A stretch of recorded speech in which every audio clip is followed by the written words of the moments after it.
জয় গুরু সবাইকে। একটা কথা না বলে আর থাকতে পারছি না। প্রত্যেক বাড়িতেই শ্রাবণ মাসে আমরা মাতৃ সম্মেলন করতে যাচ্ছি।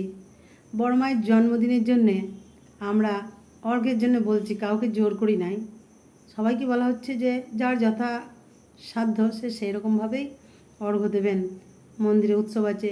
তারপরে এবারে বীরভূমের মানে দেওঘরে আমাদের বীরভূম ডিস্ট্রিক্ট দায়িত্ব পেয়েছে, সেখানেও অর্ঘ্যের জন্যে আমরা বলছি।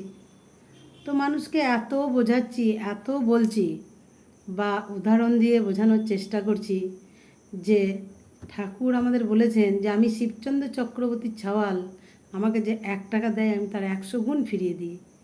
প্রত্যেক জনাকে বোঝাচ্ছি তার এই দেওয়ার মধ্যেই পাওয়া, আমি যেমন দেবো তেমনিই পাবো। তো আমি যদি না করি, না দিই, তাহলে কী করে পাবো? দেওয়া নেওয়ার মধ্যেই তো ভালোবাসা জন্মে। প্রেম প্রীতি ভালোবাসা তো দেওয়া নেওয়াতেই হয়, এমনি এমনি তো হয় না। তা বোঝানোর সত্ত্বেও তারা মাতৃ সম্মেলন হয়তো খরচা করছেন, সব কিছুতেই খরচা করছেন, কিন্তু অর্ঘ্যের বেলায় কিন্তু সেই যৎসামান্য অর্ঘ্য, যা মানে কি বলবো, মানে মানুষকে এইভাবে দেওয়াও যায় না। কিন্তু যেহেতু ঠাকুর বাড়ি থেকে নিষেধ করেছে, কাউকে চাপ দেওয়া যায় না বা বলা যায় না, মাঝে মাঝে মনটা খারাপ হয়ে যায়। তাদের এত এত বাড়ি, আমি হচ্ছে যারা গরিব তারা তো দিতে পারে না, তাদের অবস্থা হয়তো দেবার মতো নাই, কিন্তু যাদের আছে তারা তো মিনিমাম একটা অর্ঘ্য দিতে পারে, যে 5 জনের 5 যেন উঠতে পারে, 5টা মানুষ যেন খেতে পারে, সেরকম একটা অর্ঘ্য আমরা ঠাকুরের কাছে নিবেদন করি, তবেই তো আমাদের মঙ্গল হবে। কিন্তু এটা মানুষের আর হচ্ছে না। কারণ কি? তারা কিন্তু এ সম্বন্ধে সচেতন এখনও পর্যন্ত হয়ে ওঠে নাই। এত বলছি, তখন খুব ভালো লাগছে শুনতে। তারপর বলার পরেও তাদের মন কিন্তু মানে একদম উতলে উঠছে, যাকে বলে যে হ্যাঁ আমরা খুব বুঝেছি আর কি। কিন্তু দেওয়ার বেলাতে তখন কিন্তু হাত আর খুলছে না।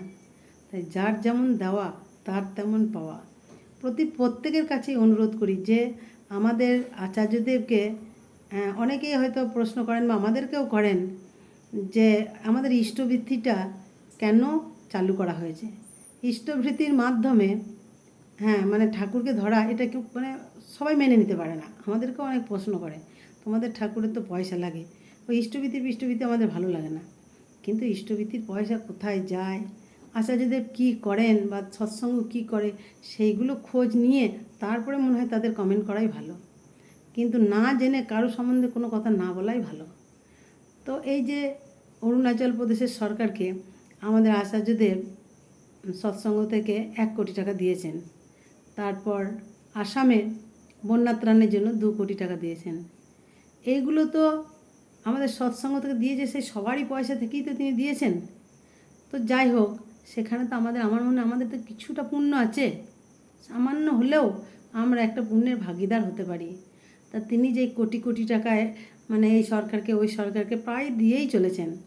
তারপরে মানে এমন কোনো জায়গা নাই যে ভূমিকম্প হলে তারপরে ঝড়ে যেসব টাকাগুলো তিনি দিয়েছেন সেইগুলোর হদিশ কিন্তু মানুষ রাখে না।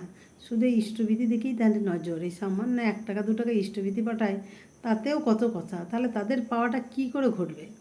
তাই তাদের কাছে আমি অনুরোধ করি, তার আগে ইষ্টবিধি কী, কেন, ইষ্টবিধির মূল্যটা কি, এগুলো জানুন, তারপরে বলুন। না হলে কিন্তু বলার কোনো দরকার নেই।